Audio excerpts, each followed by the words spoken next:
Kenapa A dikali B plus C jadinya adalah AB plus AC? Berikut saya akan coba membahas pembuktian dari sifat tersebut.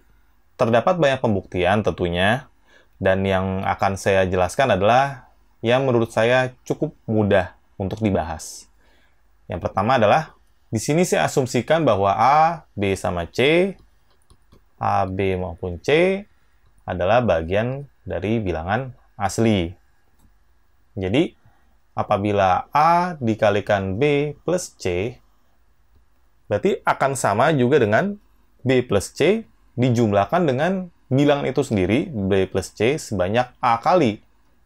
Mungkin contoh mudahnya seperti saya punya katakanlah 7X.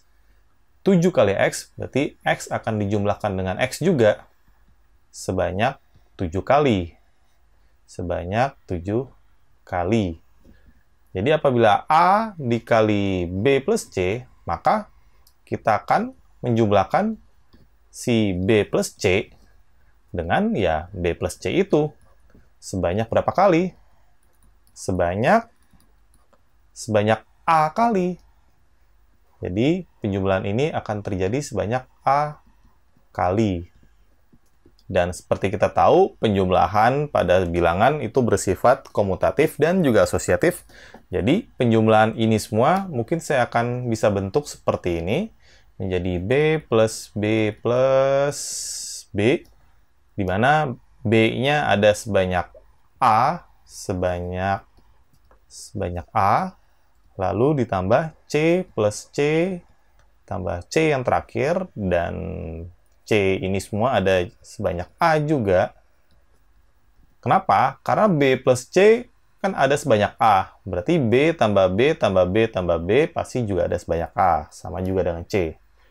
Dan dengan demikian, kita bisa menuliskan penjumlahan ini semua menjadi AB ditambah AC.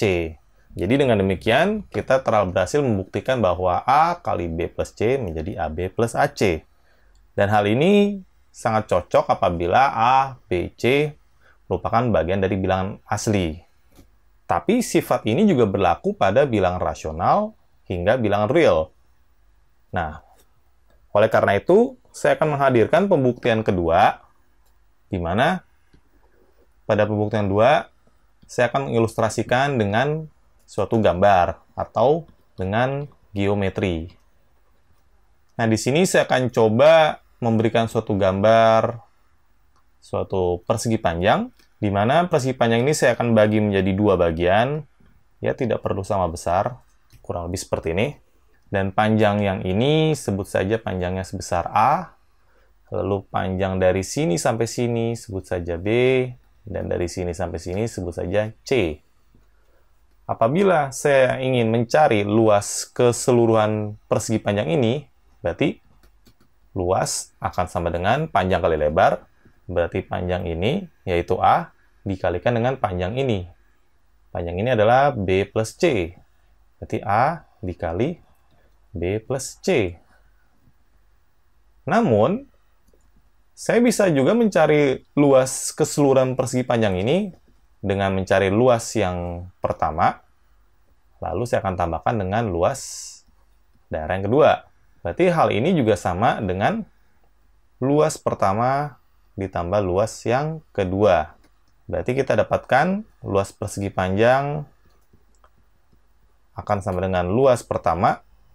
Luas pertama itu daerahnya bentuknya persegi panjang. Berarti mencari luasnya adalah panjang kali lebar. Kita bisa tulis A kali B ditambah luas persegi panjang yang kedua. Berarti dari gambar kita bisa lihat luas tersebut adalah A kali C.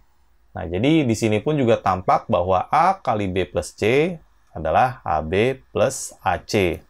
Jadi kita pun juga telah membuktikan dari pendekatan geometri. Namun, A, B, C di sini yang sedang kita bahas adalah suatu panjang. Jadi mungkin kita bisa bilang bahwa A, B, sama C di sini mungkin cocoknya adalah suatu bilangan real yang bukan negatif, non-negatif. Real non-negatif. Nah, kalian boleh coba explore sendiri berbagai pembuktian untuk sifat ini, silakan. Lalu, yang saya akan bahas berikutnya adalah masih tentang perkalian pada bilangan. Namun, kali ini yang akan saya kali adalah penjumlahan dikali suatu penjumlahan. Jadi, misalkan saya akan mengkalikan suatu penjumlahan dari bilangan A plus B, lalu dikalikan dengan, katakanlah C plus D. Kita bisa mengkalikan dengan cara A dikalikan dengan C, menjadi AC, lalu A ketemu dengan D, berarti jadi AD, ketemu berarti artinya kali di sini.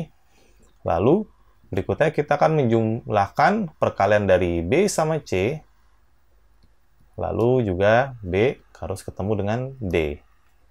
Intinya, semua anggota yang dalam kurung pertama harus ketemu sama semua anggota dalam kurung kedua. Kurang lebih seperti itu. Saya juga nggak tahu ini namanya tekniknya apa. Ada yang bilang mungkin ini namanya kali pelangi atau apapun itulah. Dan yang akan saya bahas adalah kenapa cara mengkalikannya kok seperti itu. Seperti begini. Kenapa? Sebenarnya, perkalian ini hanya menerapkan sifat distributif dari yang ini. Dari yang telah kita bahas. Jadi misalkan apabila A plus BC misalkan ya katakanlah X, berarti perkalian ini sama saja saya mengkalikan X dengan C plus D. Di mana dari sifat ini yang telah kita buktikan barusan menjadi CX plus DX. Karena perkalian bersifat komutatif, tidak masalah apabila kalian mengubah susunannya jadi XC atau XD. Lalu ingat lagi apa yang kita asumsikan X. X adalah A plus B. Berarti di sini kita dapatkan C dikali A plus B. Lalu D dikalikan A plus B. Yang mana kalau kita terapkan lagi sifat distributif tersebut, kita dapatkan di sini adalah AC plus B kali C. Lalu kita dapatkan D kali A plus D kali B. Jadi BD. Kurang lebih seperti itu. Jadi, apabila saya terapkan secara umum, jadi misalkan saya punya A1 tambah A2, sebut saja sampai A ke M, lalu saya akan kalikan dengan B1 plus B2, hingga B ke N, ya, berarti kalau misalkan saya asumsikan ini adalah X, maka artinya X dikali B1 plus sampai B ke N, yang mana jadinya adalah B1X ditambah sampai B ke N X.